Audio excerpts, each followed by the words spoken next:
en étant dans une période de conflit armé, c'est un crime de guerre. Lorsque le vol, la soustraction frauduleuse du bien est commise dans cette période-là, c'est un crime. C'est lui qui le dit dans son art. Vous irez à la page 87. Et il donne encore, et même encore anecdotique, il donne un exemple de déplacement d'une borne, que c'est un crime de guerre. Donc il parle des infractions mixtes. Alors avec toute cette définition, nous travaillons à l'aise. Nous travaillons à l'aise, pourquoi? Parce que nous sommes chez nous, nous devons appliquer nos textes et les penseurs de chez nous et les juristes de chez nous pour pouvoir au moins servir nos populations qui sont victimes de la barbarie. Alors, je reviendrai sur ces cas appliqués à notre tableau que je vais vous donner tout à l'heure. Je ferai une petite observation sur la jurisprudence internationale. La jurisprudence internationale, je parle de la jurisprudence sur le conflit armé, qui est abondante, et qui dit que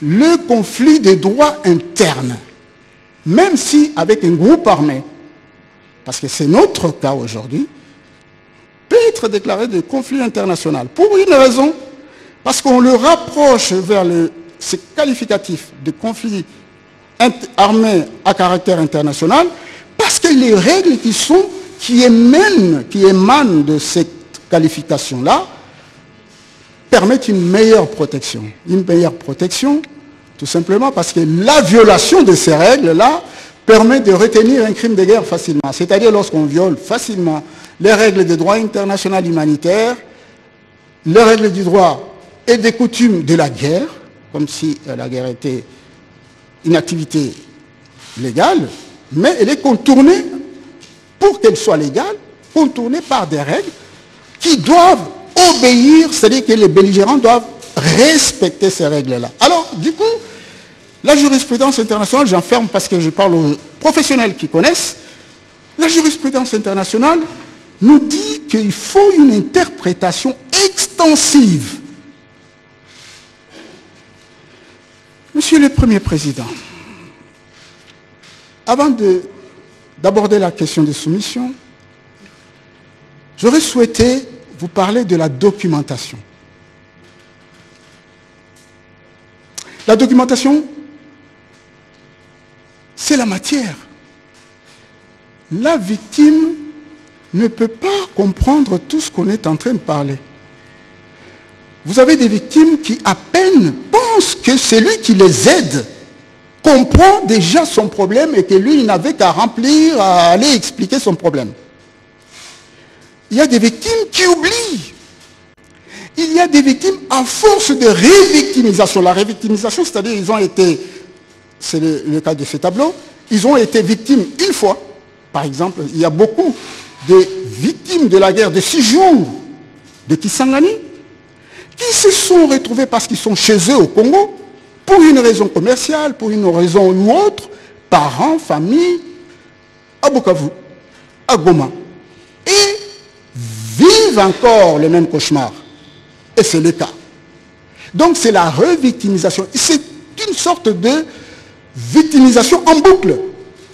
Donc du coup, la documentation permet de comprendre.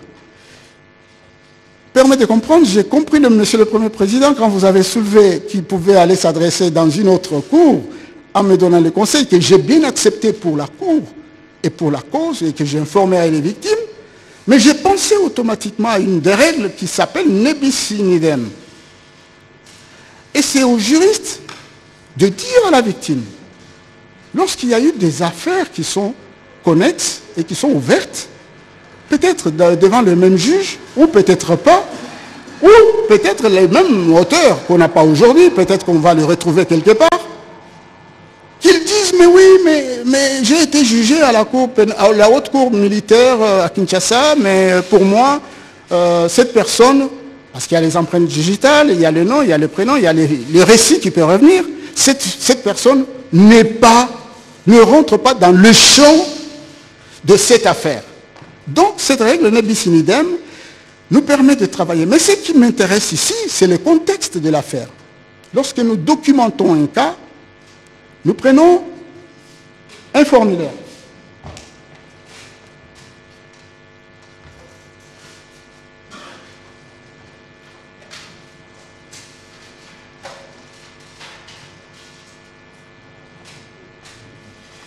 Je vous ai fait, Monsieur le Premier Président, je vous ai fait quelques exemplaires.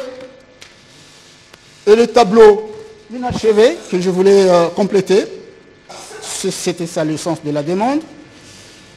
Et vous avez ici, si on peut m'aider à communiquer à la Chambre ces documents. Oui, je ne sais pas, peut-être après. Donc, il y a un formulaire. Il y a un formulaire qui exploite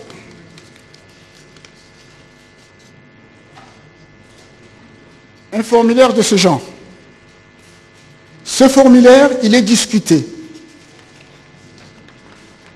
Vous voyez, il reprend l'identité de la victime. Ce formulaire est identifiant parce qu'il comporte les éléments confidentiels qui identifient bien la victime.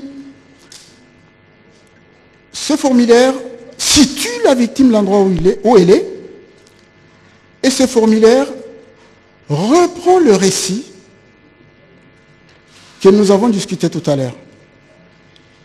Mais ce qui est intéressant, c'est que la victime va pouvoir nous situer les faits, où ça s'est passé.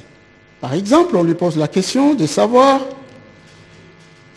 quand est-ce que, à quel endroit ces faits ont-ils eu lieu. La victime nous dit à Goma. Je prends, si vous, le Premier Président, si vous le permettez, de résumer les faits.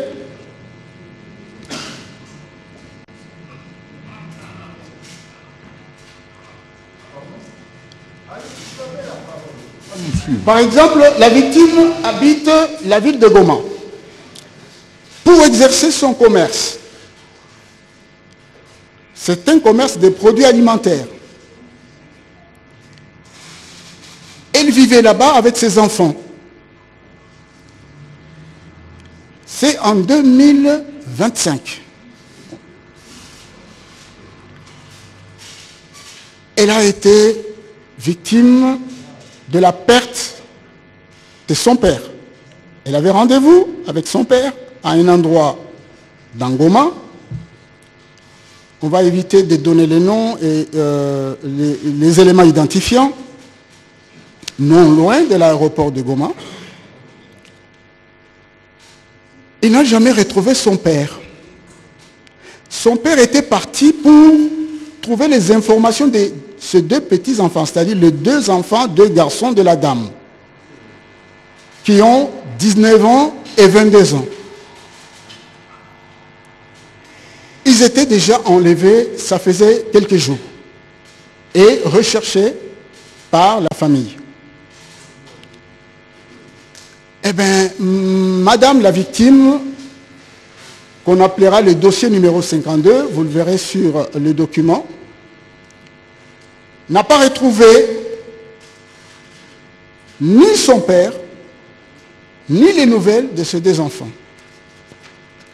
Et lorsqu'on lui pose la question, ça s'est passé où? Elle nous décrit très bien que c'est aux alentours de Goma, elle habite Goma. Et quel préjudice a-t-elle subi ou avez-vous subi? C'est la question qui se trouve sur ce formulaire. La dame, elle répond, j'ai de la souffrance physique et morale. Plus je pense à mes enfants et à mon père, j'ai mal au thorax. Je suffoque la nuit. Je souffre moralement de l'absence de mes deux enfants. Monsieur le Président. Maître, je crois que vous avez suivi vos collègues, vos confrères plutôt, plutôt lorsqu'ils sont passés devant le micro. Ils ne sont pas venus ici pour nous relater de nouveaux faits. Ils se sont greffés sur les faits que le ministère public a apporté à la connaissance de la haute cour pour postuler. Il faut passer à l'essentiel. Parce que tel que vous êtes en train de cheminer, je comprends, vous venez pour porter à la connaissance de la haute cour des faits qu'on vous a soumis. Or ici, on n'est pas venu pour ça. On est venu pour vous écouter, exposer les préjudices, c'est-à-dire démontrer que vous avez subi, c'est-à-dire ceux qui vous ont mandaté, ont subi de préjudices. Et vous devez étayer ces préjudices et finalement postuler. Mais quand vous venez nous parler de formulaires, de ceci et cela, je comprends pourquoi vous aviez demandé à ce qu'on puisse reporter, mais vous risquez de nous entraîner dans un chemin sans fin. Postulez si vous avez bien étudié votre dossier et le dossier du ministère public, parce que tout est parti de là. Concluez, sinon, je crois que je ne veux pas vous dire ce que vous devez faire, mais ayez en tête ce que vos confrères ont fait pour que vous puissiez utilement, je dirais, exploiter le mandat qu'on vous a confié. Merci beaucoup, Monsieur le Premier Président, honorables membres de cette formation. Je passe juste... Je ne serai pas très long. Je passe au préjudice subi par ces deux ONG, qui n'est qu'un préjudice matériel, éventuellement et financier, pour des raisons précises, étant donné que toutes leurs structures ont été neutralisées dans le Kivu par les éléments du M23, par la guerre. Donc les auteurs, ce sont les agresseurs. Et je soumets à votre haute cour une demande de réparation, financière pour ces deux ONG, pour l'ASBL qui demande 10 millions pour tous les préjudices confondus, pour se revenir à bonne fortune et récupérer ces installations et les installations pour différents membres victimes qui sont logés là-dedans, et 10 millions pour VCCF pour la même raison et pour tout préjudice confondu.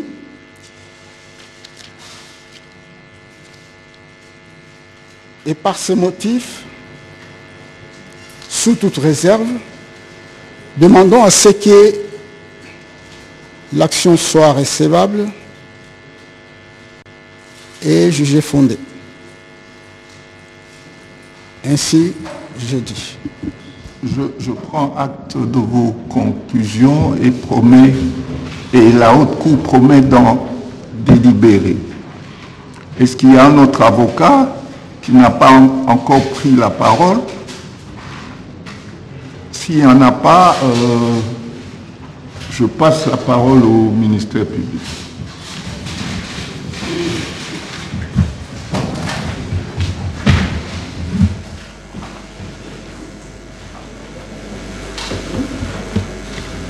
Monsieur le Président de la Haute Cour militaire,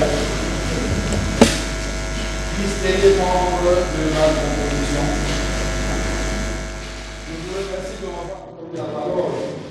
L'ordre au nom de la loi de l'institution, dans ce pose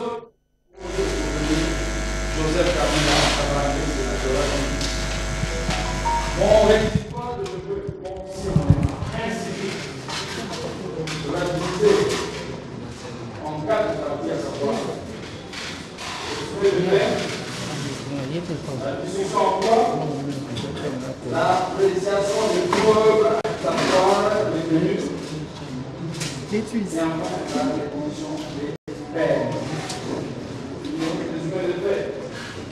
Monsieur le Président de l'ordre militaire et désigné membre de la composition, comme vous le savez, les conflits à l'est de notre pays, plus précisément dans les provinces du Nord-Kivu, Sud-Kivu et de l'Ituri, remontent à plus de 25 ans.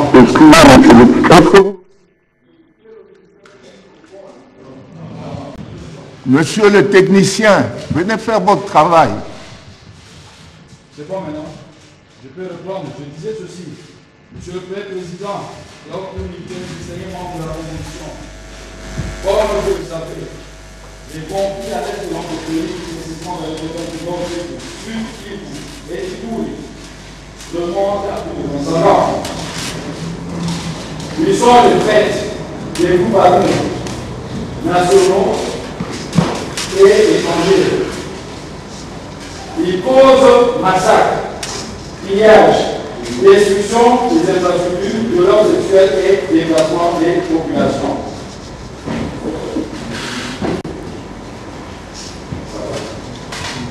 Il y a un autre micro là. Le vôtre ne fonctionne pas.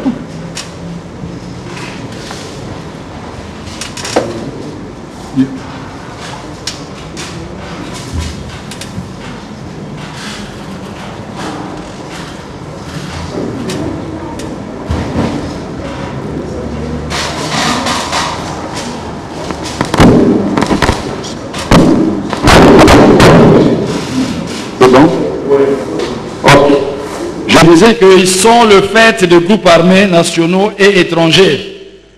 Ils causent massacres, pillages, destruction des infrastructures, violences sexuelles et déplacement des populations. À ce jour, selon l'OCHA, on compte plus de 7 millions de déplacés internes. La situation humanitaire est très critique avec peu d'accès aux soins, à l'eau potable et à l'éducation pour les déplacés. Cette crise sécuritaire et humanitaire a atteint son paroxysme avec la résurgence à partir du mois de novembre 2021 du mouvement du 23 mars M23 en sigle, avec le soutien avéré du Rwanda et du provenu Joseph Kabila Kabange au plan interne, alors qu'en 2013, ce mouvement avait été militairement vaincu.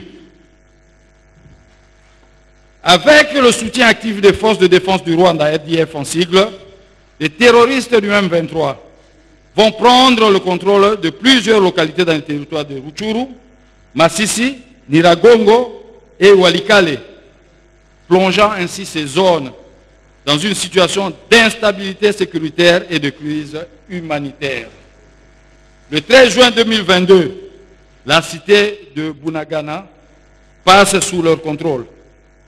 Le 15 décembre 2023, à Nairobi, au Kenya, M. Corneille Nangaa, ancien président de la Commission électorale nationale indépendante CENI en sigle, de 2015 à 2021, annonce la création de l'Alliance Fleuve Congo, FC en sigle, qui coalise avec le mouvement du 23 mars. Lors de son audition à l'état-major du renseignement en date du 5 janvier 2024, M. Eric Nkuba, membre cofondateur de l'AFC, a déclaré avoir, le 15 mai 2023 à Kampala, entendu le prévenu converser avec M. Corneille Nangaa, avec qui il était en contact régulièrement. Nous voulons juste établir le lien entre ce mouvement et le prévenu Joseph Kabila. Je viens de dire tout à l'heure, déjà lors de son audition, l'un des membres cofondateurs AFC, le nommé Nkuba, avait été capturé, entendu par les services de renseignement. Il a déclaré avoir fait une conversation entre le prévenu Kabila et le condamné Nangaa, Et à cette occasion, le prévenu Kabila disait à Nanga Keno, voilà, ben, les Rwandais ont décidé d'assassiner le chef de l'État, Félix Antoine Tshisekedi. Mais lui, par contre, a conseillé au Rwanda de le faire partir par un coup d'État. C'est ça justement le lien. Cela prouve à suffisance qu'il était déjà à l'époque en connexion parfaite, en intelligence parfaite avec le Rwanda. Mais si vous devez conseiller au Rwanda, ça veut dire quoi? Vous êtes ensemble. Or, le Rwanda, justement, soutient le M23. Donc, vous êtes effectivement ensemble avec cette coalition. Ce lien-là est direct. J'insiste sur ça. Pour établir le lien entre le mouvement terroriste M23 et le prévenu Joseph Kabila. Je viens de le montrer. Et je le tiens, monsieur le président du Seigneur juge, du témoignage du nommé Ngouba. J'ai avec moi son PV. Je peux même vous le lire. Ce PV avait été lu autrefois devant votre juste cour par le greffier. Je prends juste un extrait. Puisqu'au départ, nous devons établir ce lien-là.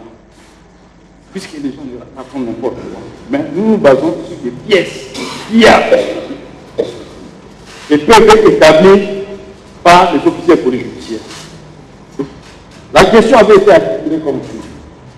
Avez-vous certaines vérités à nous dire? Nous, d'abord, j'avais entendu personnellement M. Nanga Corneille échanger au téléphone avec M. Joseph Kabila.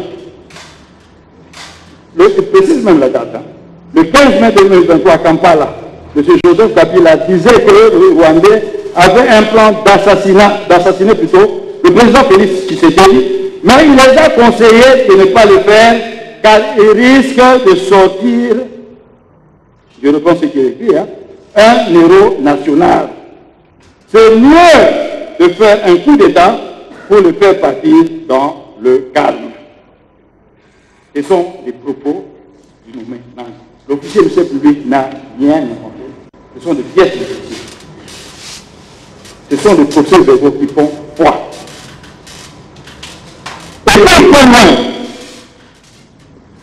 Le même, le groupe avait déclaré ce qui dit.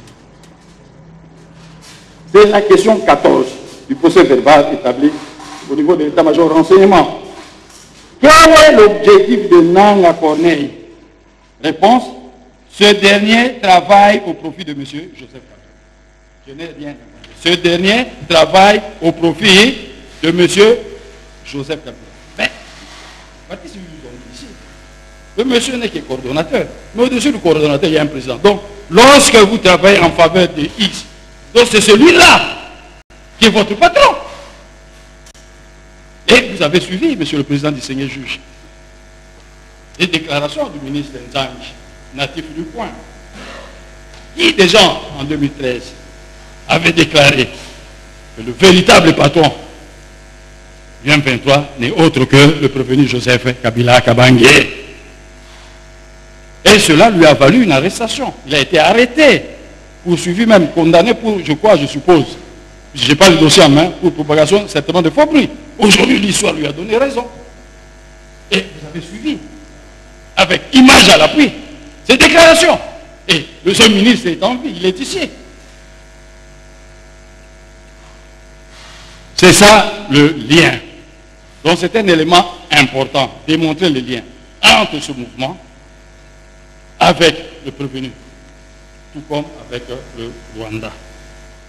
Cela étant, monsieur le président, nous poursuivons avec l'effet de la cause.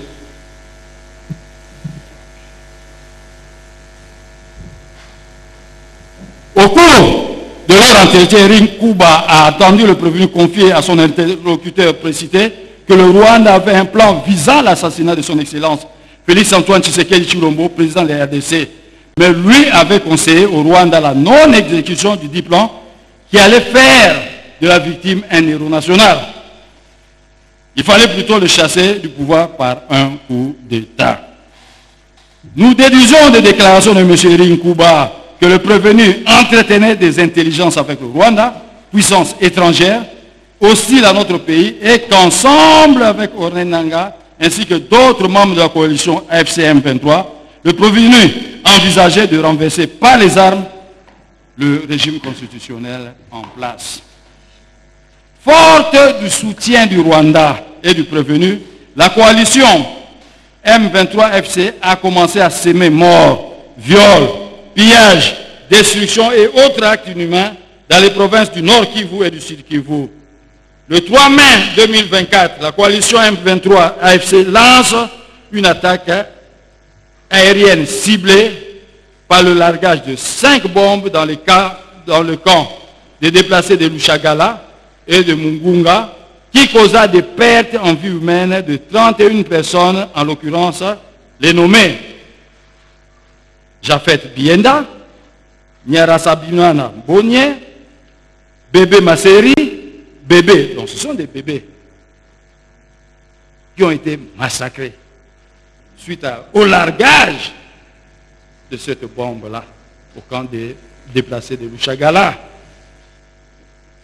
Bébé Maoro, bébé Anissa Lima, bébé Priska Kachichi, bébé Niera, Bikolo, Fura, tout ça ce sont des bébés. Sifa, Kaindo, Tumusifu, Bisimwa, Christelle, Wiwa, Sarah, Chance, Asifue, Merveille Balume, Edwige Sifa, Ungu Innocent, Jonas Birimpouye, Luneo Bouma, Daoudi, Christophe Mouira, Medanda Yabimbale, Meriette Naweje. La même attaque a provoqué des blessures graves sur 21 autres personnes civiles, dont le nom suivant: Adeline Tougane, Noëlla Ndole, Jojo Maombi Kanyere, Samuel Moïse Henry, Hope Mubuya, Matene Moussalia, Jean d'Arc Mobanji, Kabuo Tachuva, Murungani Amouli, Mapenzi Francine, Kabumba Bouira, Nema Maniro, Théophile Arera, Baraka Ndianabo, Régine plutôt Furaha, Eloge Kachuva, Judith Kiou, Imani plutôt Nabo. En fait, ce sont des victimes de ce largage. Il y a eu non seulement des morts, mais également des blessés graves. Certaines personnes sont même devenues à ce jour des handicapés, des invalides, par le fait de cette coalition. Le 9 février 2025, 13 jours après la prise à force ouverte de la ville de Goma, mandat du 27 janvier 2025, des milliers de déplacés internes vont subir une déportation forcée depuis le camp de Boulengo, Bushagala et Kanyaruchina vers une destination inconnue, et ce en violation des conventions de Genève protégeant les personnes civiles. Le 11 février 2025 à Niragongo, plus précisément à la localité de Kiziba 2, les terroristes de la coalition M23-FC vont exécuter sommairement par balle le chef de localité et 3 membres de sa famille. Les images sont versées au dossier, Monsieur le Président, distingué juge. Vous pouvez poser la question au officier ministère, mais vous tenez cela de qui? Nous avions fait des recherches, Monsieur le Président. Nous avions travaillé avec certains documents publiés par le Bureau conjoint des Nations Unies aux droits de l'homme. Non seulement ça, mais le rapport d'experts des Nations Unies qui reprennent tous ces faits avec force détail. Et il n'y avait pas que ça qu'on fait. Ben, vous avez suivi le dernier intervenant, vous dit que non, lui, il avait 100 dossiers. Mais moi, j'avais épinglé plus de 1000 dossiers. J'ai juste pris les cas les plus saillants, Monsieur le Président du Sénat. Donc, il y a tout un syllabus où on reprend de façon détaillée tous les faits perpétrés par ce mouvement. Et jusqu'à ce jour, ce mouvement continue à s'aimer désolation. Et dernièrement, ouais, nous avons suivi. Il y a plusieurs personnes qui avaient été récemment tuées. Donc, il continue, Monsieur le Président, à massacrer les populations. Le 25 février 2025, toujours à Niragongo, dans la localité de Gangi, ils vont commettre l'homicide collectif de 15 hommes brûlés vifs à l'intérieur d'un buisson. Ils vont s'emparer d'un buisson. Ben, non seulement ces gens avaient été maltraités, torturés, mais avant de quitter le lieu, ils ont carrément mis le feu. et tous ont été calcinés. Le 28 février, ils vont lancer une attaque contre l'hôpital CBK Ndosho. Cette attaque sera suivie de l'enlèvement et de la détention illégale de 116 patients soupçonnés d'être des militaires ou affiliés à l'armée nationale.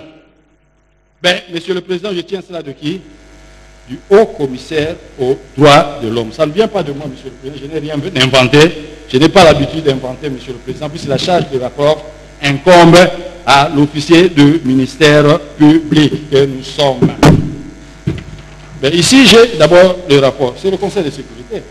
La lettre est datée du 3 juillet 2025, adressée au président du Conseil de sécurité par le groupe d'experts sur la République démocratique du Congo. Et ces faits-là sont repris. Ici, nous avons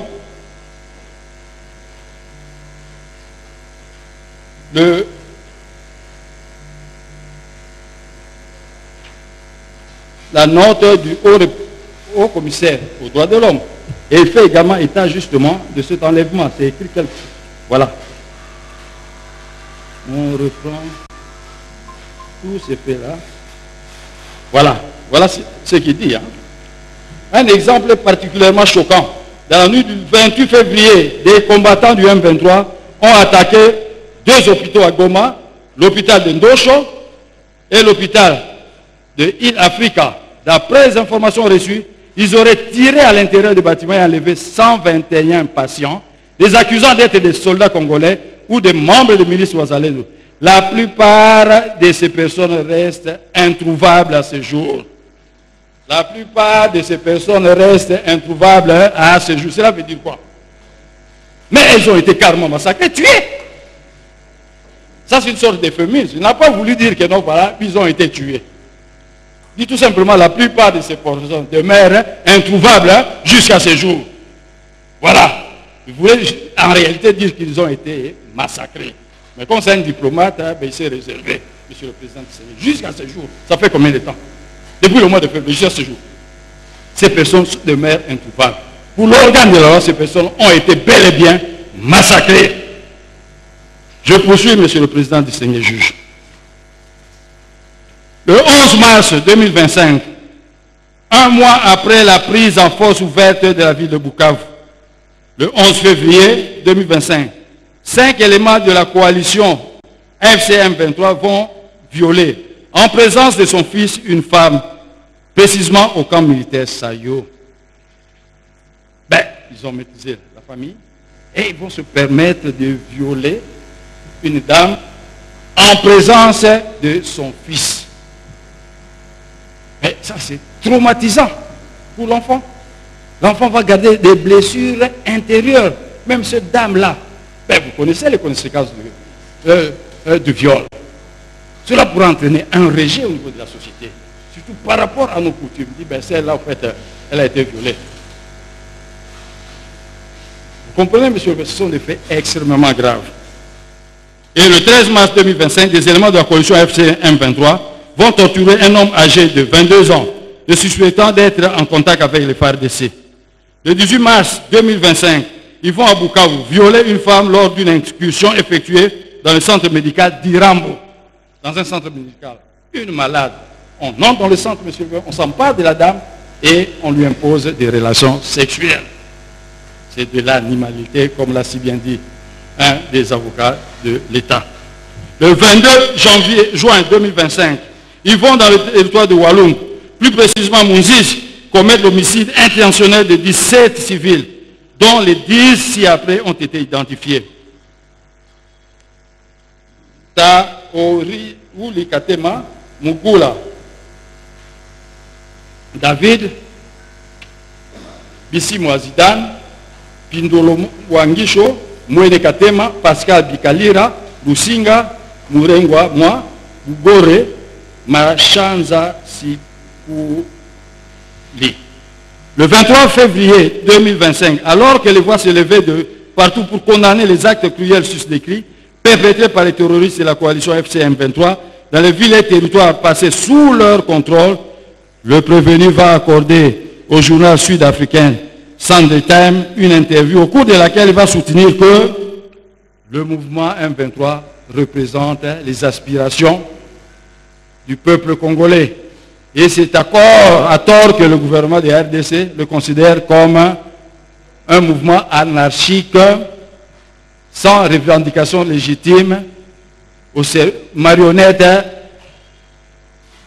d'un État.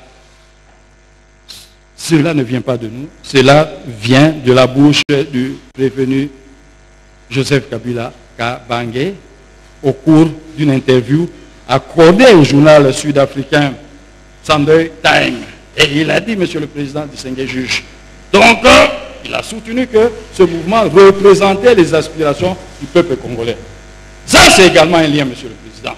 Et la pièce J au dossier, nous l'avions versée, je l'ai avec moi ici. S'il faut, je dois chercher à retrouver la pièce, ça va vous prendre du temps. Moins, la pièce J au dossier, il a fait CDA. Ça, c'est un troisième lien. Premier lien, je vous ai dit, le cas de Nkuba qui a été entendu. Il a suivi la conversation entre le prévenu et M. Nanga. Et le même Nkuba dira que non, voilà, Nanga a travaillé en faveur du prévenu. Et enfin, lui-même, le prévenu, au cours de cette audience-là, a soutenu avec force que ce mouvement-là représentait les aspirations du peuple. Donc, cela veut dire qu'ils sont tous ensemble, intimement liés. S'agissant enfin de l'organisation par le prévenu du mouvement terroriste M23, il sied de relever qu'alors qu'il séjournait à l'étranger, il accordera une interview filmée au cours de laquelle il exprima sa volonté de rentrer au pays le 18 avril 2025 par sa partie orientale, plus précisément par Goma, pendant que cette partie du territoire national se trouve sous occupation de l'armée rwandaise à travers le mouvement terroriste FC M23. Toujours au fait, au cours d'une interview, en date du 18 avril, il dit que non, voilà, il doit rentrer au pays par sa partie orientale, à savoir le Nord Kivu. Monsieur le Président, tel que vous êtes là, est-ce que vous pouvez vous rendre au Nord Kivu aujourd'hui, là, tel que vous êtes là? Même les avocats qui sont là, est-ce que vous pouvez vous rendre au Nord Kivu? Hein? Donc pour y aller, il faut passer par le Rwanda. Pour que le Rwanda vous autorise à y accéder. Mais il faut être ensemble avec le Rwanda. Ça, c'est un autre lien, Monsieur le Président. Je suis en train de rappeler les liens. Premier lien, Cuba. Ces déclarations. Deuxième lien, je viens de le montrer. Hein, sans détail. Troisième lien, il doit rentrer où? Par la partie est de la ville. Et lorsque je me suis présenté devant le Sénat, solliciter la levée des immunités, Monsieur le Président, on m'a posé une quarantaine de questions auxquelles j'ai répondu. Et j'ai dit au même sénateur, vous, tel que vous êtes là, vous pouvez vous rendre aujourd'hui au Nord Kivu. Ils étaient en train de se regarder pour dire, oh non, non, non, on ne peut pas. Alors pourquoi pas? C'est tout simplement parce que vous n'avez pas de lien d'alliance avec ce mouvement. Il n'y a que ceux qui ont des liens d'alliance avec le Rwanda qui peuvent justement passer par là avant de rejoindre le Nord Kivu, tout comme le Sud Kivu. Je suis en train de vous démontrer les liens.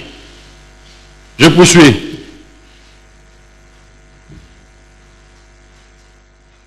Je disais que il accorda une interview filmée au cours de laquelle il exprimait sa volonté de rentrer au pays le 18 avril 2025 par sa partie orientale, plus précisément par Goma, pendant que cette partie du territoire national se trouve sous occupation de l'armée rwandaise à travers le mouvement terroriste AFC M23. Veut qu'il a par la suite concrétisé une fois arrivé dans la ville de Goma, il organisant sans abâche la coalition FC M23 par la convocation de plusieurs réunions dans le but de galvaniser ses collaborateurs. Monsieur le Président, les pièces sont versées au dossier. Je ne sais pas si rapidement je peux tomber sur les photos. Oui, vous verrez les photos, Monsieur le Président, distingué juge, de son passage. Donc il a concrétisé ce qu'il avait promis, Monsieur le Président, distingué juge. J'ai avec moi les pièces, vous allez voir de manière claire la présence du prévenu à Goma. La pièce, elle est là.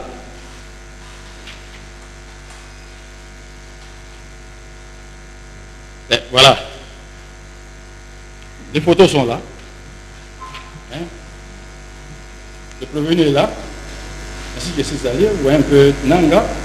Et à côté, il y a le nommé. Comment il s'appelle ce monsieur-là? Bertrand Bissimo est là. Il y a également Ikaya Bin Karoubi qui est là. Ils sont tous là, monsieur le président, en train de poser. Et puis il y a également ça, la réunion qu'il a présidée, un peu. C'est lui qui est au centre. C'est lui qui présidait la réunion. En principe, si c'est Nanga qui était le patron, hein, logiquement, c'est plutôt le premier qui devait se rendre vers Nanga. Non, c'est le contraire qui a été réalisé ici. C'est par contre Nanga le coordonnateur. Donc il est simple coordonnateur, le président. Il est allé vers son chef. Et où? À la résidence du prévenu. Et où ils ont été même fouillés avant d'accéder. Vous vous rendez compte? Fouillés avant d'y accéder. Vous comprenez? Donc ils devaient se rendre justement auprès de leur commandant-chef. Et avant d'y accéder, ils ont été fouillés. Et voilà, la réunion est présidée par qui? Mais celui qui préside la réunion, et Nang était là tout petit, en train de sourire, de recevoir des instructions. C'est ça le lien, monsieur le président du Seigneur juge. Donc nous tablons sur base des pièces que nous avons versées au dossier. Baissons tout cela. Voilà. Celui-ci, je crois, c'est Bertrand Bié. Voilà, ils sont là. Oui, généralement, nous sommes des militaires. Non? Lorsque vous êtes ensemble avec un chef, qui se met à gauche? Ben, c'est le subalterne. Ouais. Ici, à droite, on voit le prévenu. À gauche, le subalterne Bissimo. N'est-ce pas? Voilà, monsieur le président. C'est la démonstration que l'officier Michel a voulu faire à votre intention. Nous poursuivons. Je disais ceci.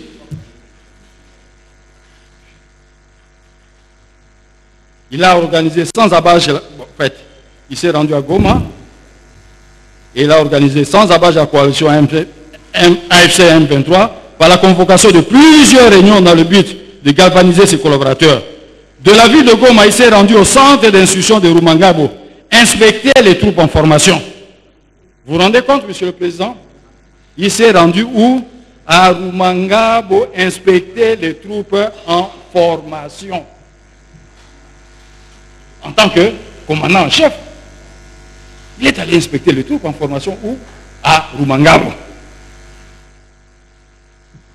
Ensuite, il a effectué le déplacement de Bukavu dans la province du Sud Kivu, où il a mené les mêmes activités. De là, il est allé à Tchanzu, dans le territoire de Ruchuru, en passant par Ruwengeni, au Rwanda. Donc, les partis de... Il est allé à Tchanzu, dans le territoire, en passant par Ruwengeni, au Rwanda. Mais pour passer par là, monsieur le président, mais il faut être allié. À Ruwengeni, non, un citoyen normal ne peut pas passer. Sinon, monsieur le président, on vous égouille. Mais lui, il est là, il est passé, accueilli, avec pompe. Et clôturer la formation militaire des civils recrutés de force. Ou à Tchanzu, en passant par le Rwanda. Quels sont les faits hautement répréhensibles que nous reprochons au provenu Joseph Kabila Kabange? Ce dernier ayant deux statuts, à savoir celui d'ancien président de la République et lui est celui du sénateur à vie, il importe de préciser lequel des deux a été pris en compte dans le cadre des présentes poursuites. En effet, au terme de l'article 167 alinéa 2 de la Constitution, pour les infractions commises en dehors de l'exercice de leurs fonctions, les poursuites contre le président de la République et le Premier ministre sont suspendues jusqu'à l'expiration de leur mandat. Pendant ce temps, la prescription est suspendue. Vous savez, il y avait un problème par rapport à l'interprétation de ce texte, monsieur le président.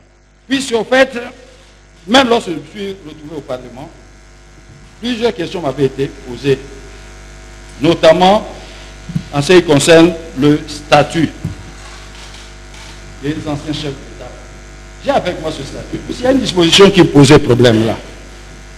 L'article 8 du statut, que d'aucuns ont toujours très mal interprété. Mais pour comprendre cette disposition, hein, il faut d'abord se référer à la Constitution, c'est-à-dire l'article 167 alinéa 2. Voilà ce que dit ce texte. Pour les actes posés en dehors de l'exercice de ses fonctions, les poursuites contre tout ancien président de la République élu sont soumises au vote à la majorité des 2 tiers des membres de 2 chambres du Parlement réunis en congrès, suivant la procédure prévue par son règlement intérieur. Ben, c'est comme ça que d'aucuns ont soutenu que non, étant ancien chef de l'État, il fallait nécessairement passer par le voie de congrès. Mais moi, je vais vous démontrer le contraire. Prenons l'article 167. Il est dit ceci: pour les infractions commises en dehors de l'exercice de leurs fonctions, les poursuites contre le président de la République et le Premier ministre sont suspendues jusqu'à l'expiration de leur mandat. Cela veut dire quoi? Je vous donne un exemple concret. Il y a un président en fonction. À l'époque, il était président en fonction. Hein? Il commet une infraction en dehors de l'exercice de ses fonctions. Il est allé prendre un verre quelque part. Ah ben, il se livre à un combat et a entraîné, par exemple, mort d'homme. L'article 167 dit ceci: les poursuites sont suspendues. On ne sait pas le poursuivre pour des actes perpétrés en dehors de l'exercice de ses fonctions, n'est-ce pas? Même la prescription, elle est suspendue. Le délai pendant lequel l'action publique peut être enclenchée, c'est ça la prescription, suspendue, tout est suspendu.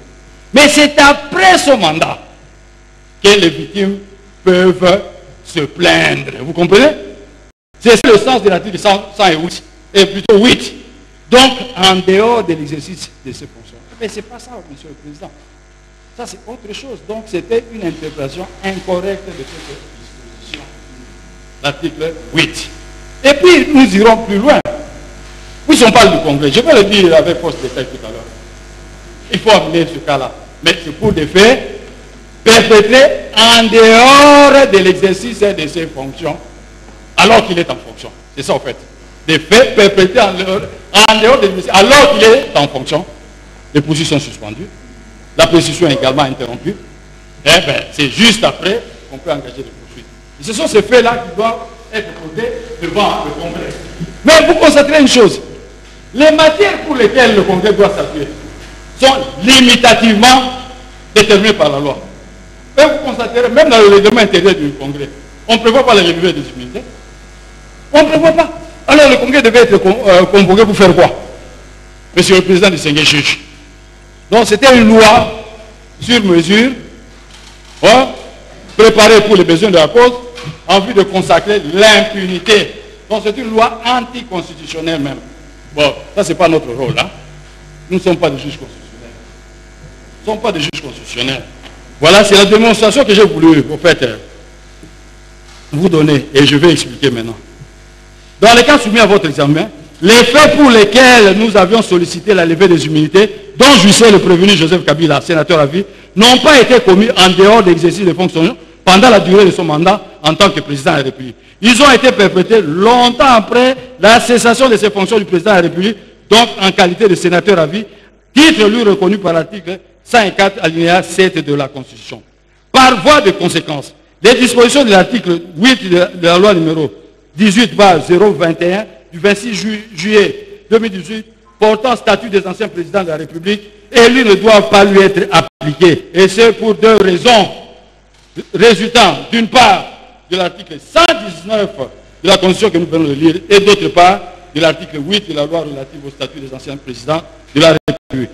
L'article 19 de la Constitution dit que les deux chambres, je viens de le dire tout à l'heure, les deux chambres se réunissent en congrès pour le cas suivant. Primo, la procédure de révision constitutionnelle conformément aux articles 218 à 220 de la Constitution. Donc, les chambres se réunissent en congrès. Primo, c'est par rapport à quoi? La procédure de révision. Deuxièmement, comme l'état de siège, d'urgence ou de l'état de siège, de la relation de guerre, conformément aux articles 25 à 6 de la présente Constitution. Troisièmement, l'audition discute sur l'état de la nation, conformément à l'article 77 de la présente. Quatrièmement, la désignation de 3 membres de la Cour constitutionnelle, conformément à l'article 158 de la présente Constitution. Vous avez vu ici, hein, la levée des immunités. C'est pas prévu. Même si vous êtes sûr, au fait, le regard de l'intérieur du Congrès, vous comprenez? C'était un stratagème pour consacrer l'impunité. Fort heureusement que le législateur aussi, au fait, hein, est très intelligent. Il a pu nous permettre justement d'utiliser d'autres voies légales pour atteindre l'objectif que nous nous sommes assignés, c'est-à-dire mener des investigations en passant par le Sénat, que nous avons eu à convaincre, avec des arguments que je viens de développer, puis au fait, j'ai comparu devant 40 sénateurs, la commission spéciale présidée par l'honorable Lutundula, et tous les 40 ont voté pour Monsieur le Président distingué juge. Et ils ont amené le rapport devant la grande plénière, qu'il a adopté également à la majorité. C'est l'occasion pour nous de remercier non seulement le Sénat à travers son président, mais également le membre de la commission spéciale qui avait été dirigée par M. l'honorable Lutundula.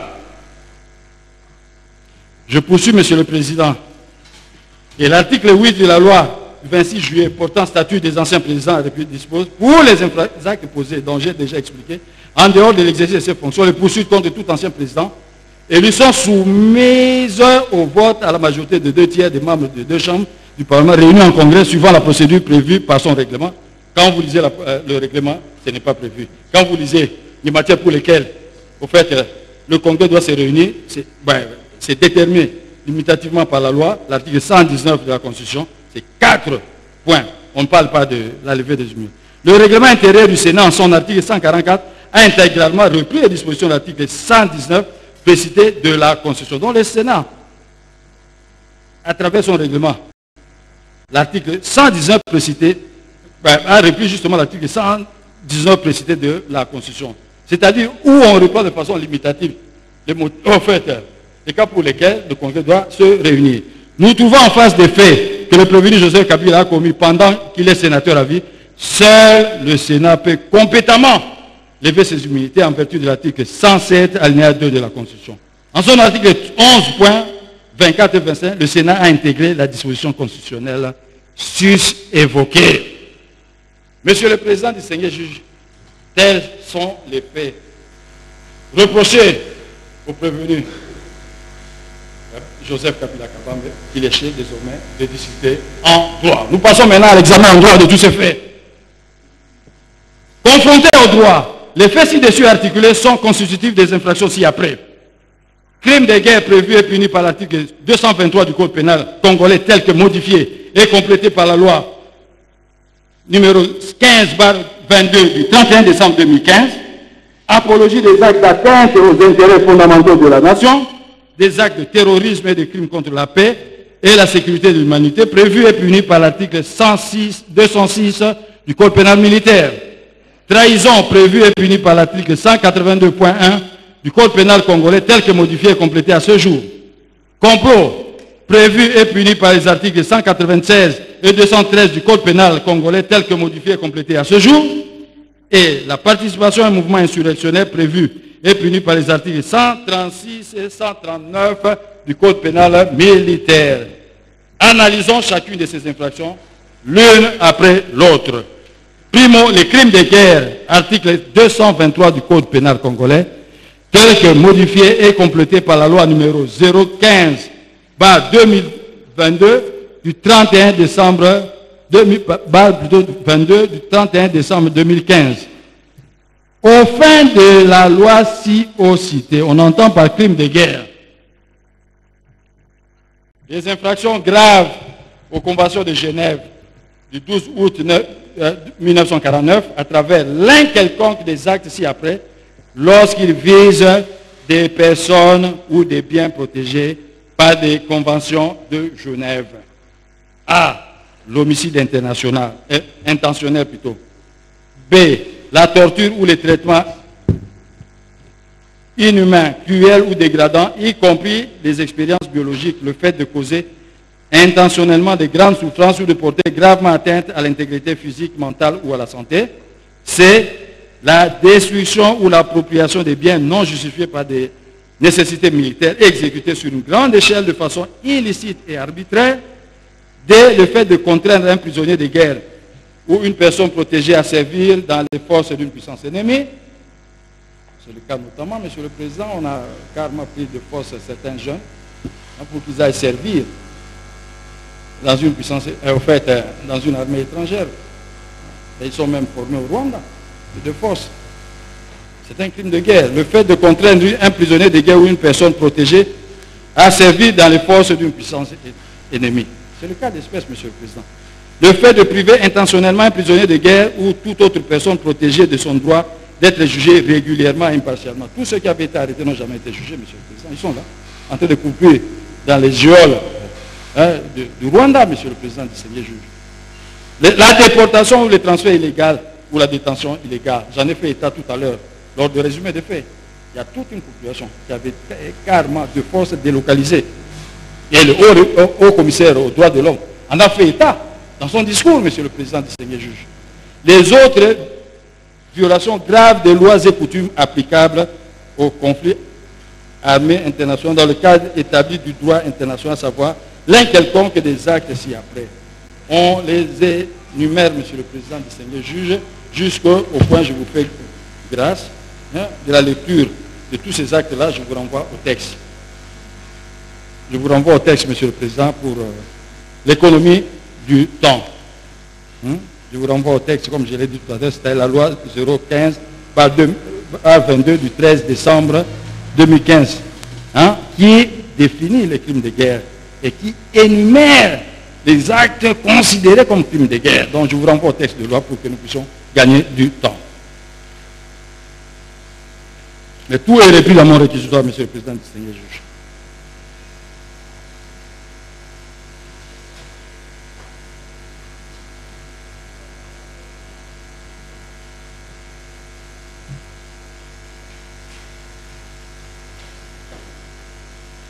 Ça, c'était quand même important de dire. Le fait de diriger international des attaques contre la population civile en tant que telle, ou contre les personnes civiles qui ne participent pas directement aux hostilités. Ça, c'est important également.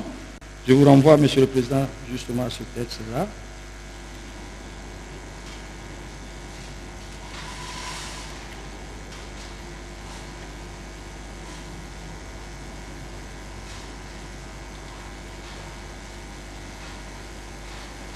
Les dispositions du point 4 ci-dessus du présent article s'appliquent au conflit armé ne présentant pas un caractère international et ne s'applique pas aux situations de troubles et de tensions internes telles que les émeutes, les actes isolés et sporadiques de violence ou les actes de nature similaire. Elle s'applique en revanche aux conflits armés qui opposent de manière prolongée sur le territoire d'un État et les autorités du gouvernement de cet État à des groupes armés organisés ou qui opposent des groupes armés organisés entre eux. Il s'agit ici, il ne s'agit pas de cas isolés, Monsieur le Président. Il ne s'agit pas de cas isolés ici, mais en fait des cas qui opposent de façon prolongée des groupes armés, d'abord entre eux, et puis des groupes armés face aux groupes, aux forces loyalistes. Si ce sont des actes isolés, là, en fait, on n'en tient pas compte, Monsieur le Président. Et puis, ça, c'est le crime de guerre est puni de mort. Il importe de relever de prime abord que les crimes de guerre sont classés par le droit international pénal dans la catégorie des crimes graves, des crimes contre la paix et la sécurité de l'humanité et des crimes internationaux. Vous pouvez lire, Monsieur le Président, à toute fin utile, Nyaburu Monisonga, droit international pénal, édition droit et société, année 2013, page 188. Il disait ceci, il importe de relever de prime abord que les crimes de guerre sont classés par le droit international pénal dans la catégorie des crimes graves, des crimes contre la paix et la sécurité de l'humanité et des crimes internationaux. Il résulte de ce fait que l'approche pendant l'analyse de ces incriminations est particulière. Aussi, pour en ressortir les éléments constitutifs, l'usage est de comparer le crime international à un corps humain. En effet, à l'image d'un corps humain qui est constitué de 3 grandes parties, à savoir la tête, le tronc et les membres, les crimes internationaux sont constitués de 3 groupes d'éléments qui sont les éléments contextuels du crime qui représente la tête, les éléments spécifiques du crime qui représente le tronc, les éléments de la forme de responsabilité qui représentent les membres. Donc on compare les crimes internationaux à un corps humain, répartis comme suit, donc le tronc, le tronc qui représente justement les éléments contextuels. Nous avons les membres qui représentent les éléments spécifiques du crime. Et enfin, disons, la tête d'abord qui représente plutôt, excusez-moi, les éléments constitutionnels du crime. Les éléments spécifiques représentent le tronc. Et puis la forme de la responsabilité, ce sont les membres. C'est ce qu'on appelle l'anatomie ou la matrice d'un crime international. Ceci dit, nous allons, en ce qui nous concerne, ici, analyser l'élément constitutif des crimes de guerre. Primo, les éléments constitutifs des crimes de guerre. A, l'élément contextuel. Ça, c'est un élément très important. Cet élément nous permet de distinguer, d'une part, les crimes internationaux, je disais que cet élément nous permet de distinguer, d'une part, les crimes internationaux des crimes ou infractions de droit commun, et d'autre part, de distinguer les crimes internationaux entre eux. C'est grâce à l'élément contextuel qu'on peut distinguer les crimes de guerre du crime contre l'humanité ou du crime de génocide.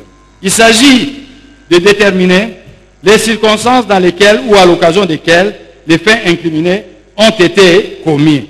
Le contexte général qui permet de déterminer un crime de guerre est l'existence d'un conflit armé. Autrement dit, le fait infractionnel doit avoir été commis à l'occasion ou dans le contexte d'un conflit armé. Il faut donc qu'il y ait un lien entre l'acte criminel et le conflit armé. Il faut d'abord commencer par établir ce lien-là. C'est ça justement l'élément contextuel. C'est un élément très important. Si vous arrivez à établir ce lien-là entre l'acte criminel et le conflit armé, alors là, nous sommes dans le cadre justement d'un crime de guerre. Ainsi, pour que cet élément soit établi, il faut la réunion de 4 éléments stricto sensu suivants. Je disais tout à l'heure, l'exigence d'un conflit armé, interne ou international. Deuxièmement, les liens entre le crime et le conflit armé, je viens de le dire. 3, la victime doit être une personne protégée par les conventions de Genève de 1949. Quatrièmement, l'auteur doit avoir eu connaissance des circonstances des faits établissant l'existence d'un conflit armé. Primo, l'existence d'un conflit armé interne. Nous sommes en train justement d'examiner les 4 éléments stricto sensu déterminés par la loi que je viens de nous donner, l'existence d'un conflit armé, les liens entre le crime et le conflit armé. La victime doit être une personne protégée par les conventions de Genève de 1949 et l'auteur doit avoir eu connaissance des circonstances des faits établissant l'existence d'un conflit armé. Nous passons par le premier élément. À 1, l'existence d'un conflit armé interne ou international. Le conflit armé existe chaque fois qu'il y a recours à la force entre États ou entre les autorités gouvernementales et des groupes armés organisés ou entre de tels groupes au sein d'un État. Référence, Tribunal pénal international de Yougoslavie, affaire Tadjik, paragraphe 211. Donc ça ne vient pas de moi.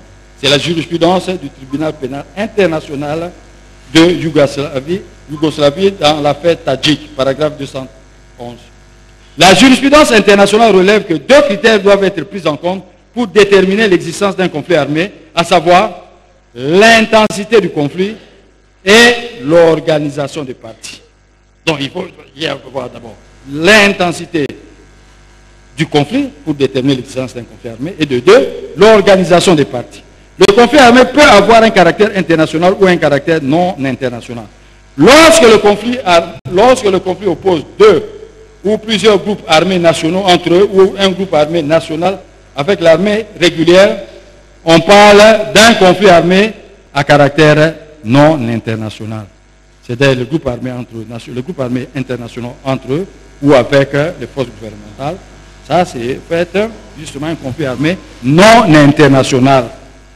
Par contre, lorsqu'un conflit armé oppose 2 États ou leurs armées, on parle là d'un conflit armé international. Dans les cas qui nous concernent, ici nous sommes dans le cadre d'un conflit armé transnational. Transnational. J'ai expliqué tout à l'heure, j'ai dit que entre groupes armés nationaux hein, et entre groupes armés nationaux face aux forces gouvernementales, conflit armé non international entre deux armées de pays différents. Ça, c'est un conflit armé international. Et puis, en ce qui nous concerne, il s'agit toujours d'un conflit armé transnational, et je vais expliquer. Dans le cas qui nous concerne, ici nous sommes dans le cadre d'un conflit armé transnational. On sait que ce conflit armé oppose les forces armées de la RDC à un groupe armé national, à savoir les troupes de la coalition AFC M23, mais avec cette particularité que ces troupes-là sont militairement appuyées par l'armée d'un autre pays, en l'occurrence les forces rwandaises de défense, RDF ainsi. C'est ça justement, c'est ce qu'on appelle justement conflit armé transnational. Donc, les groupes armés, un groupe armé national appuyé par une armée étrangère, comme c'est le cas. En l'espèce, on parle alors de conflit armé transnational.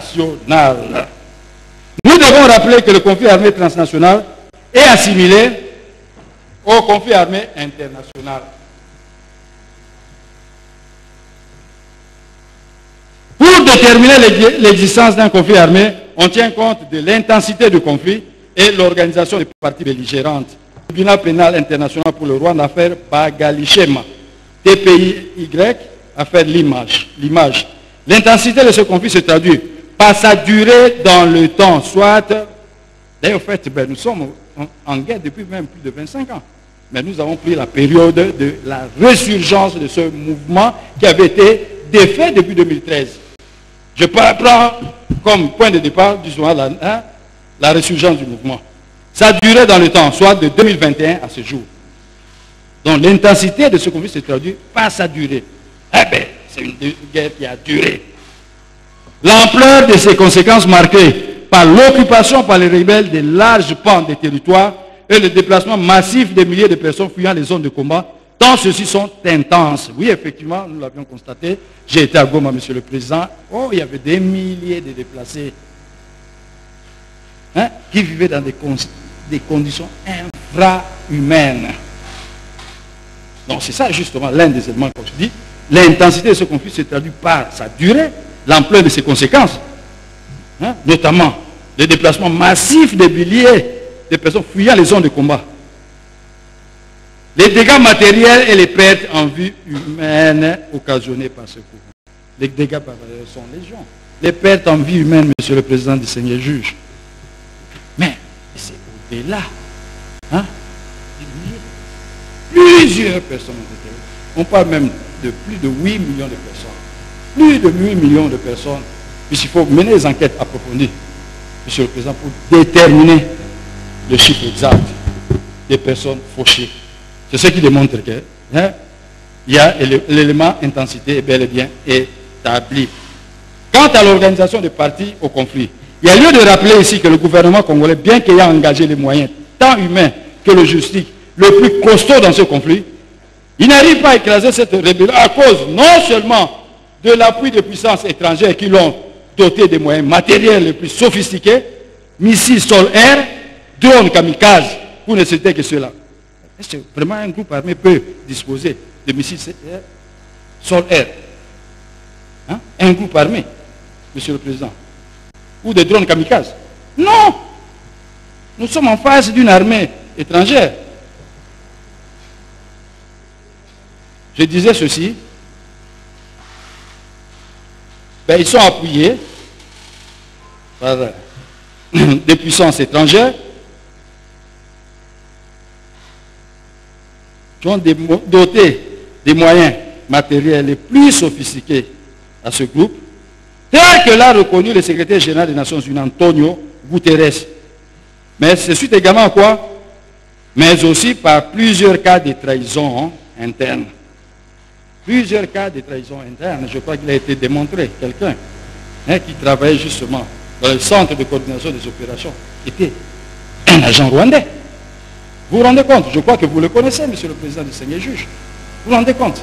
Donc il y avait non seulement des armes sophistiquées utilisées par les forces ennemies, Mais également à l'interne même, nous avions des agents rwandais. Donc nous avons été tellement infiltrés. C'est pour cela que finalement nous avons eu des problèmes sur le terrain, Monsieur le Président, distingué juge. C'est comme ça que nous invitons les militaires, tout comme tous les citoyens, au patriotisme, c'est-à-dire l'amour du patrie face à l'ennemi. L'amour du patrie, c'est quelque chose d'extraordinaire. 2. Les liens entre les crimes et le conflit. Tous les crimes que les éléments de la coalition FCM 23 ont commis l'ont été en rapport ou à l'occasion des conflits armés. C'est à l'occasion de ces conflits-là que tous ces crimes, Monsieur le Président, ont été commis. Il en est ainsi notamment des morts et blessés résultant des largages de bombes sur les camps des déplacés. Le meurtre des personnes considérées comme Wazalendo, c'est-à-dire ennemis. Le meurtre des 17 civils. Sommairement exécutés dans la localité de Munzinzi, au Sud Kivu. Des viols, des tortures. La victime était une personne protégée. Donc je suis en train d'énumérer justement tous ces actes-là. J'ai commencé par l'intensité de ce conflit. J'ai expliqué ce qu'on entendait par l'intensité du conflit, les liens entre le crime et le conflit armé. Maintenant, la victime était une personne protégée. La victime, ou du moins les victimes des crimes, doivent être des personnes rentrant dans la catégorie des personnes protégées par le paragraphe 1er de l'article 3 commun du protocole 2 des conventions de Genève, à savoir les populations civiles et les civils. La victime doit être une personne protégée. On énumère les personnes protégées par justement les conventions de Genève. D'abord les populations civiles. Les femmes ou les enfants. Les femmes ont été violées. Les enfants tués, massacrés. Je vous ai parlé de largage de bombes. Il n'y avait que des bébés qui avaient été principalement décimés. Il y a les blessés ou les malades. Je l'ai dit tout à l'heure, Monsieur le Président. Ils se sont rendus à l'hôpital de Ndosho, où ils ont enlevé tous les malades pour une destination inconnue jusqu'à ce jour. Par pudeur, par pudeur, le haut représentant a parlé de disparition pour une destination inconnue jusqu'à ce jour. Non, ce sont des gens qui ont été massacrés. Les personnels sanitaires et religieux, à cette occasion, même le personnel sanitaire avait été carrément récupéré, enlevé, amené dans une destination inconnue. Les personnes privées de liberté, détenues ou internées. Les prisonniers de guerre.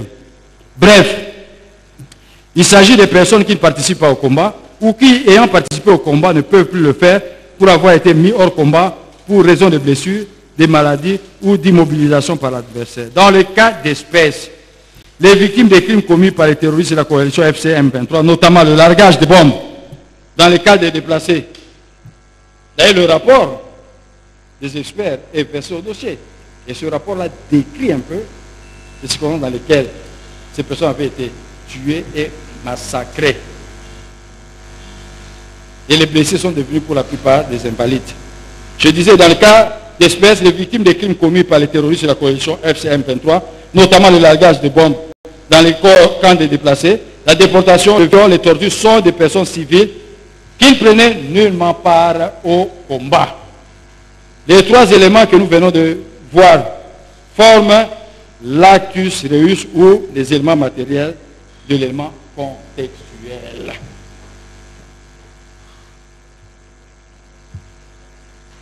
L'auteur avait connaissance de l'existence d'un conflit armé. L'élément intellectuel ou la mens rea, puisque nous devons déterminer l'examen des éléments matériels, l'élément intellectuel ou la mens rea consiste, quant à elle, en la connaissance par l'auteur de l'existence d'un conflit. Dans le cas d'espèces, plus qu'une connaissance de l'existence d'un conflit armé, les dirigeants de la coalition FCM 23 proclament et déclarent haut et fort qu'ils sont en guerre et ont engagé des hostilités contre l'armée gouvernementale de RDC pour renverser par les armes le régime de Kinshasa. C'est du reste cela que, prenant fait et cause pour la rébellion, le prévenu Joseph Kabila Kabange qualifie ces actions comme étant la manifestation ou l'expression des aspirations légitimes du peuple congolais. Propos du reste repris pompeusement par son proche collaborateur Kikaya Bin Karoubi lors d'une interview aux États-Unis. Je crois que nous avions balancé les images. Vous avez suivi les propos de Kikaya Bin Karoubi, qui a soutenu sans honte que le mouvement M23, le président Kabila avait les mêmes objectifs que le mouvement M23. Lui-même, lorsqu'il avait été interviewé par Radio France Internationale, il a déclaré que non, ce qui avait été dit, déclaré par Kikaya Bin Karoubi, correspondait à la réalité. Donc ils sont tous ensemble. Ça, c'est une preuve supplémentaire, monsieur le président distingué juge. Une forme de responsabilité. La forme maintenant de responsabilité en ce qui concerne le prévenu. Il s'agit ici de démontrer la manière dont l'incriminé a commis le crime ou a pris part à l'exécution ou à la commission du crime. Cette matière est prévue à l'article 21 bis du Code pénal congolais tel que modifié et complété par la loi numéro 15/022 du 31 décembre 2015 qui dispose: lorsqu'il s'agit des crimes prévus au titre 9 relatif aux crimes contre la paix et la sécurité de l'humanité, une personne est pénalement responsable si elle commet un tel crime, que ce soit individuellement, conjointement avec une autre personne ou par l'intermédiaire d'une autre personne, que cette autre personne soit ou non pénalement responsable. 2. Elle ordonne, sollicite ou encourage la commission d'un tel crime dès lors qu'il y a commission ou tentative de ce crime. 3. En vue de faciliter la commission d'un tel crime, elle apporte son aide, son concours ou toute autre forme d'assistance, ça c'est important, c'est dans le cas d'espèce, à la commission, à la tentative de commission de ces crimes, y compris en fournissant les moyens de cette commission. Oui, effectivement, le prévenu dispose des moyens colossaux qu'il a mis justement à la disposition de ce mouvement-là pour entreprendre des hostilités contre la RDC. Viser à faciliter l'activité criminelle ou le dessein criminel du groupe. Si cette activité ou ce dessein comporte l'exécution d'un crime relevant de la compétence de la Cour pénale internationale, être faite en pleine connaissance de l'intention du groupe de commettre ces crimes. S'agissant du crime de génocide, ça en fait, ça ne nous concerne pas, monsieur le président distingué juge. Ici, nous voulons juste déterminer la forme de responsabilité. Le point 1 qui nous intéresse, qui dit ceci. Lorsqu'il s'agit des crimes prévus au titre 1, au titre 9 relatif aux crimes contre la paix et la sécurité de l'humanité, une personne est pénalement responsable si elle commet un tel crime que ce soit individuellement, conjointement avec une autre personne ou par l'intermédiaire d'une autre personne. Que cette autre personne soit ou non pénalement responsable. C'est le cas qui nous intéresse dans le cas sous examen. Dans le cas d'espèce, nous avons retenu en ce qui concerne le prévenu Joseph Kabila Kabange la forme de responsabilité individuelle prévue à l'article 21 bis.1, plus particulièrement la perpétration indirecte ou la commission de crime par l'intermédiaire d'un autre. Puisque, d'aucuns peuvent se poser la question de savoir, le combat, la résurgence remonte à 2023. Mais en 2021 plutôt. Mais nous n'avons pas vu le prévenu sur le terrain. Oui, c'est tout à fait normal. La question est réglée par la loi. L'article 21 qui dit elle commet un tel crime que ce soit individuellement, conjointement avec une autre personne ou par l'intermédiaire d'une autre personne. Il y a des exécutants matériels. Lui, au fait, on l'appelle l'auteur derrière l'auteur. C'est comme ça. L'auteur derrière l'auteur. Il y a un auteur. Lui, il est auteur derrière l'auteur. Les autres posent des actes matériels, mais lui, il est quelque part, en tant que patron. Il s'est longtemps caché et finalement, dernière minute, il dit, bon, voilà, il faut que j'apparaisse maintenant. Réorganiser le mouvement. Galvaniser les troupes. Je continue, monsieur le président distingué juge. Dans le cas d'espèce que nous venons de soutenir, nous avons retenu en ce qui concerne le prévenu Joseph Kabila Kabange la forme de responsabilité individuelle prévue à l'article 21 bis.1, plus particulièrement la perpétration indirecte ou la commission de crime par l'intermédiaire d'un autre. Cette responsabilité repose sur l'idée que les auteurs principaux des crimes, ne se trouvant pas uniquement parmi ceux qui exécutent physiquement les éléments objectifs de l'infraction. C'est ça que je viens de dire. tout à l'heure. Les auteurs principaux des crimes ne se trouvent pas uniquement parmi ceux qui exécutent physiquement les éléments subjectifs ou objectifs de l'infraction, mais également parmi ceux qui, en dépit de la distance qui les sépare du théâtre des opérations de crime, en dépit de la distance qui les sépare du lieu de crime, contrôlent ou dirigent la commission de ces derniers parce qu'ils décident si l'infraction sera commise et comment elle sera commise, Monsieur le Président, distingué juge. Donc il n'y a pas que ceux qui sont sur le terrain en train de combattre, mais ceux qui à distance, Monsieur le Président, en dehors du théâtre des opérations, contrôlent la volonté de ceux qui perpètrent, ceux qui sont en train de perpétrer ces crimes-là. Et nous tenons cela de qui, Monsieur le Président, distingué juge? Décision Thomas Lubanga relative à la confirmation des charges le 29 janvier 2007, paragraphe 329, Nyabiru Moumenosonga, droit international pénal, page 561, édition droits et des sociétés Kinshasa 2013. Elle résulte de ce que l'auteur intellectuel, autrement dit l'auteur derrière l'auteur, voilà. Elle résulte, je l'ai dit tout à l'heure, de ce que l'auteur intellectuel, donc en fait c'est lui l'auteur intellectuel, autrement dit l'auteur derrière l'auteur.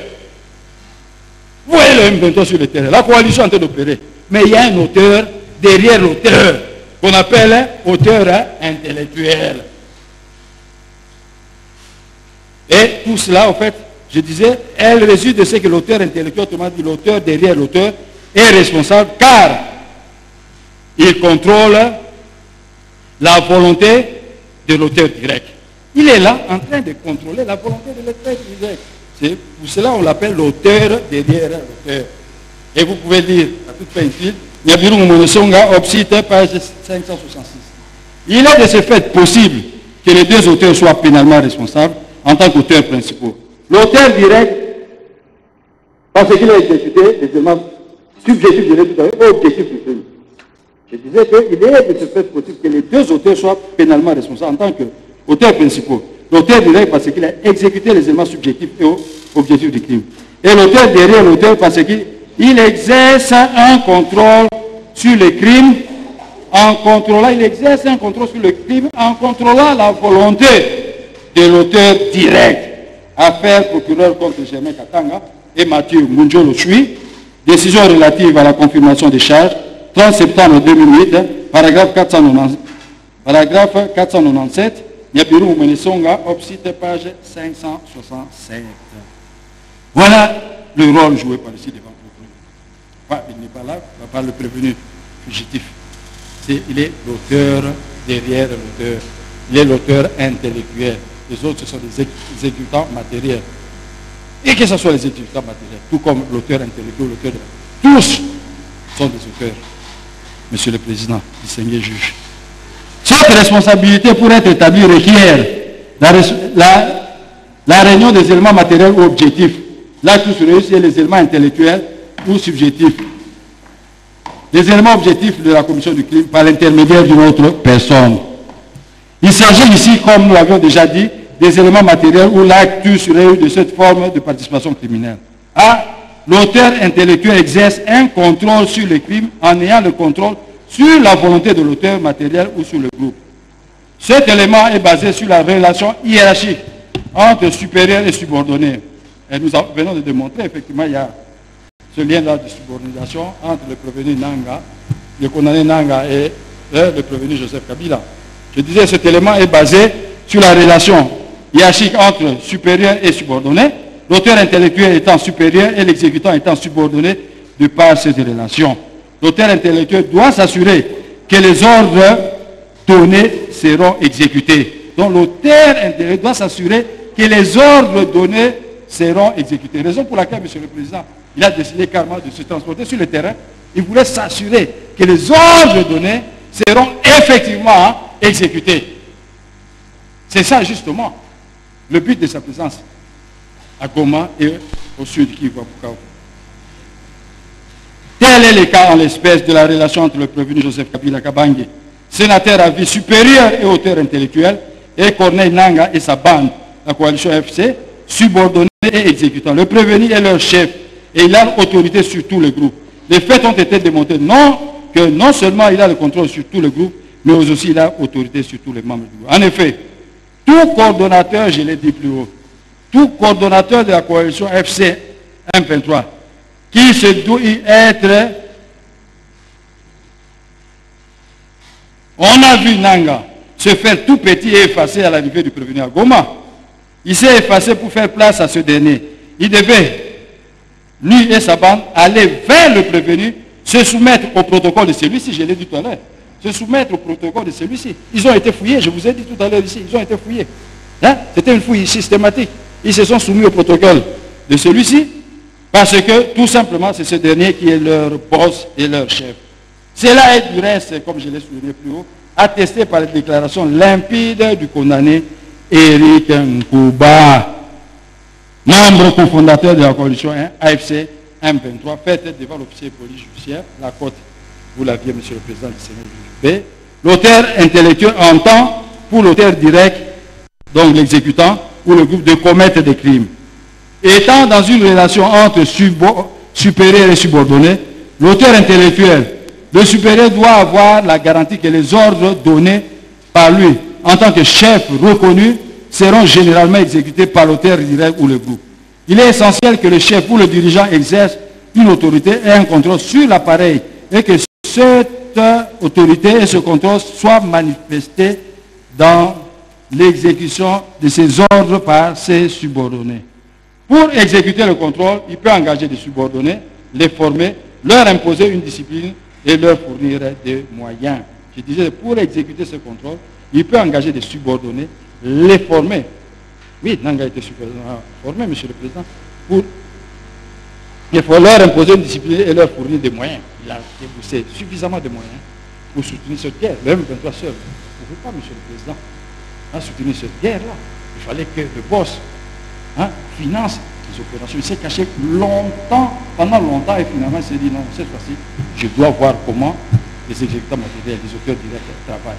Puisqu'ils doivent travailler sous son contrôle, en exécutant sa volonté. Voilà ce que dit la juge. Je disais, pour exécuter ce contrôle, il peut engager des subordonnés, les former, leur imposer une discipline et leur fournir des moyens.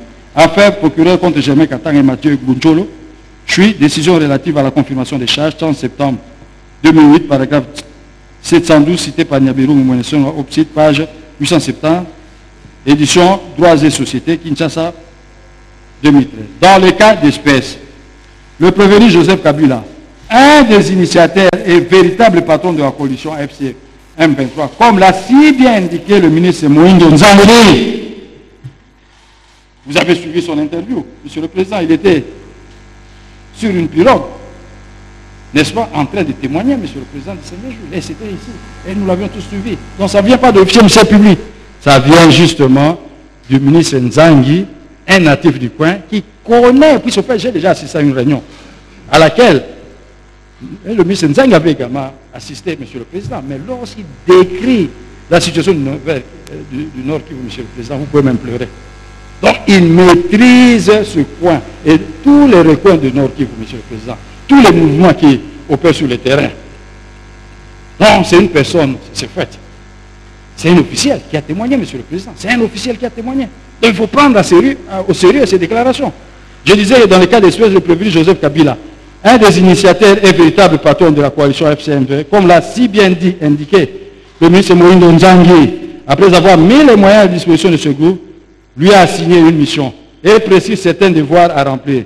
Pour s'assurer de la bonne exécution de ces instructions, il s'est, je l'ai dit tout à l'heure, il s'est personnellement transporté à Goma, zone sous occupation rebelle, malgré le tollé et la désapprobation que cela a provoqué au pays, pour, entre autres, s'assurer de lui-même de l'accomplissement des tâches et de l'exécution de ses ordres par le groupe, leur assurant ainsi qu'il était avec eux et qu'il pouvait toujours compter sur lui. Lorsque le papa arrive quelque part, monsieur le président, il est accueilli avec pompe, c'est ce qu'il fait. Le cas, monsieur le président. Et généralement, chez nous, on dit quoi? Papa est Nzala, Sili. Et il s'est transporté, il s'est dit non, je dois descendre, reconforter les troupes, les galvaniser. Et lorsque le papa arrive quelque part, mais il ne vient pas les mains vides. Et derrière lui, il traîne des paquets d'argent, des paquets de cadeaux. pour les bons évalués se rendu. C'est ça justement le cas. Je disais qu'il s'est pointé sur le terrain, il a démontré qu'il était toujours avec eux. L'élément subjectif de la commission du crime par l'intermédiaire d'une autre personne ou d'un groupe. Il s'agit ici d'éléments intentionnels ou la main serrée. La connaissance par l'auteur intellectuel des circonstances qui établissent son contrôle sur le crime. L'auteur intellectuel sait et est conscient que l'exécutant ou le groupe opérant sous son contrôle posera des actes qui peuvent être de nature criminelle, mais il préfère laisser faire. Et il savait effectivement que le mouvement perpétrait des actes de nature criminelle, mais il les a laissés faire. Il les a même encouragés. Il a déclaré publiquement que ce groupe-là représentait les aspirations du peuple congolais, qu'il ne fallait pas le considérer comme un groupe anarchique, hein, sans revendication légitime, marionnette d'un État. Non. C'est ça justement, Monsieur le Président du Sénat. Au lieu de condamner ces actes-là, non, il s'est mis à encourager ce comportement, Monsieur le Président. Et depuis 2021, je ne l'ai jamais entendu condamner ce mouvement. Jamais, en aucun cas.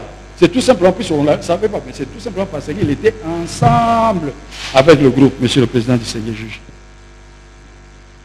Dans le cas d'espèce, le prévenu est, en tant qu'ancien chef de l'État, bien placé pour savoir que le M23, qu'il avait du reste prétendument combattu. On croyait au départ qu'il combattait ce mouvement, alors qu'ils étaient ensemble. Puisque moi, je me souviens, Monsieur le Président du Seigneur juge, nous sommes tous ici.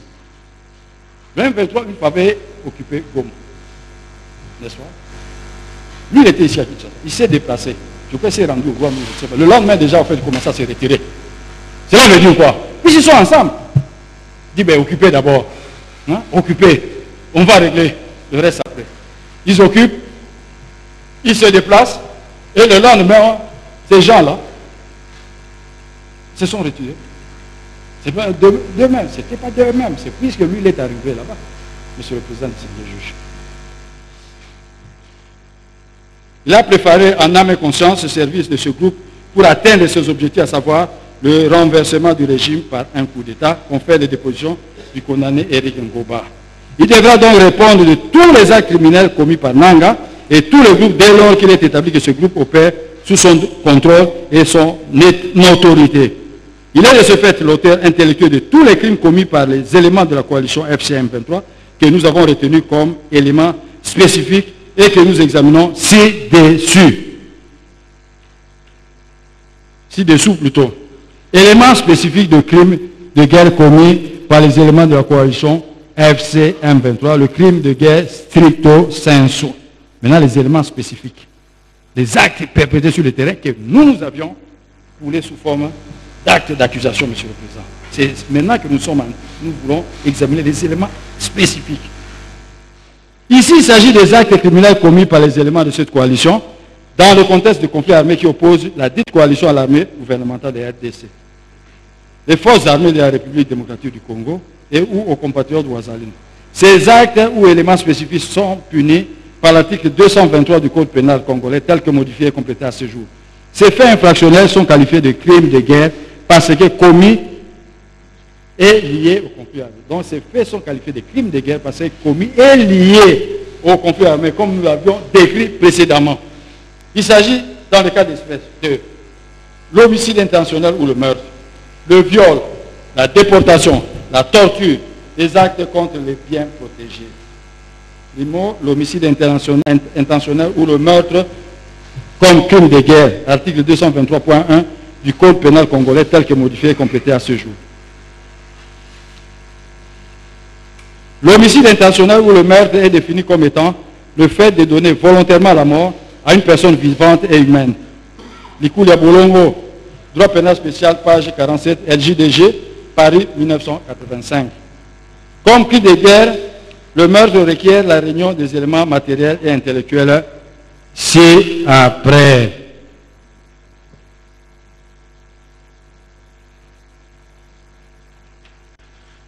Élément matériel, accus reus. L'auteur a tué une ou plusieurs personnes. Il faut que l'auteur ait causé la mort d'une ou de plusieurs personnes. La jurisprudence internationale a jugé que les éléments de meurtre peuvent être considérés comme réunis, quand bien même que le corps de la victime ait été trouvé ou non.